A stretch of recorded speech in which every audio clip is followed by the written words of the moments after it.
ride off to glory, and he rode a few miles only and realized, I can't do this. I suspected we would call it now what he was experiencing PTSD. But he's like, I cannot do this. He turned around and had to ride back. I think how that must have felt, riding back into Assisi, having been gone an hour when you were riding off what was supposed to be to military glory. And think how that must have been with his dad.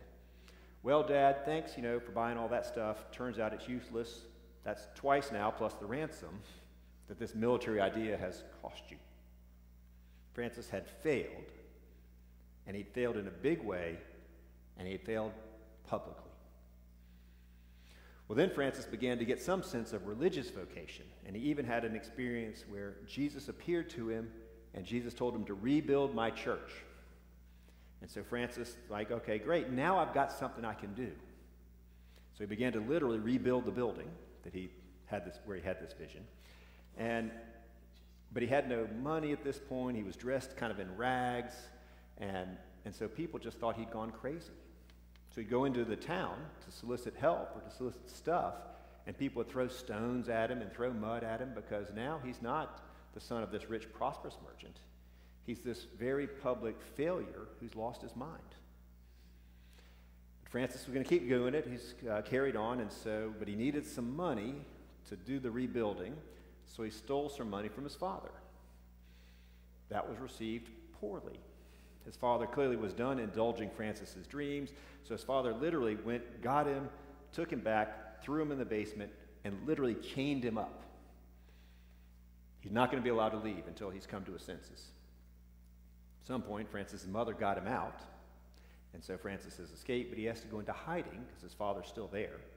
And so here's the story as Francis goes into this cave in hiding. Supposed to be a rich merchant, failed. Supposed to be a knight, failed.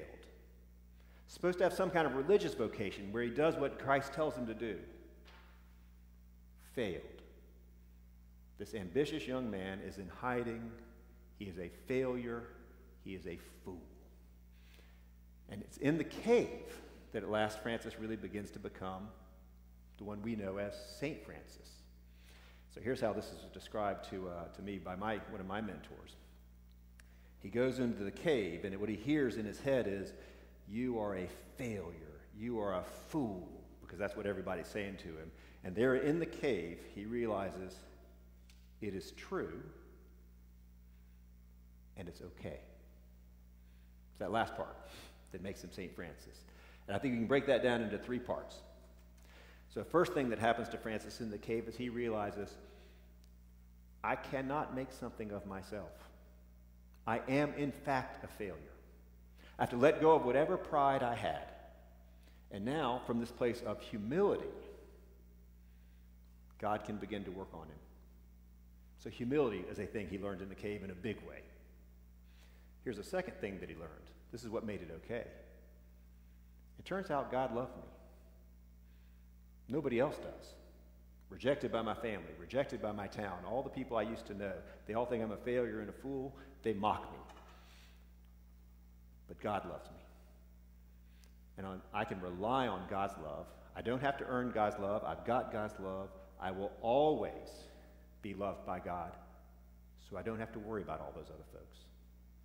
And then here's the third thing that happened. Francis found joy in being beloved by God. And that joy didn't depend on other people saying, oh yeah, we like you, we think you're a good guy. And it didn't depend on success, you're supposed to build the church or be a knight or whatever, then you've done that. It's joy that is on the only sure foundation, which is the love of God. And so Francis came out of that cave, and a whole lot of things had to happen, and it's an interesting story that's for another time. But when Francis came out, he was deeply humble, and he radiated love, and he radiated joy. And so Francis, who was himself a failure, could forgive the failures of the people around him. Francis, who knew that he was loved by God, could love the people who were the most obnoxious and hurtful. And Francis could be joyful always, no matter what else was going on. And people would look at that joy, and they would say, I want that. And Francis would say, well, here's all you have to do. Give up all your stuff.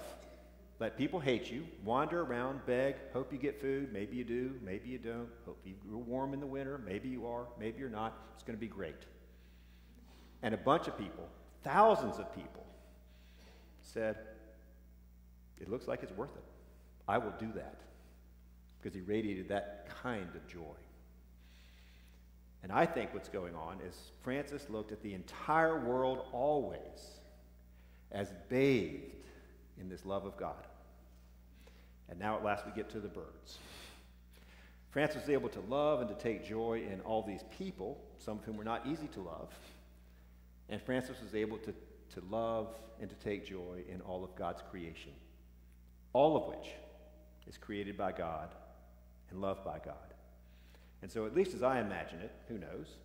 Who knows what Francis was thinking when he preached to the birds? But here's my guess.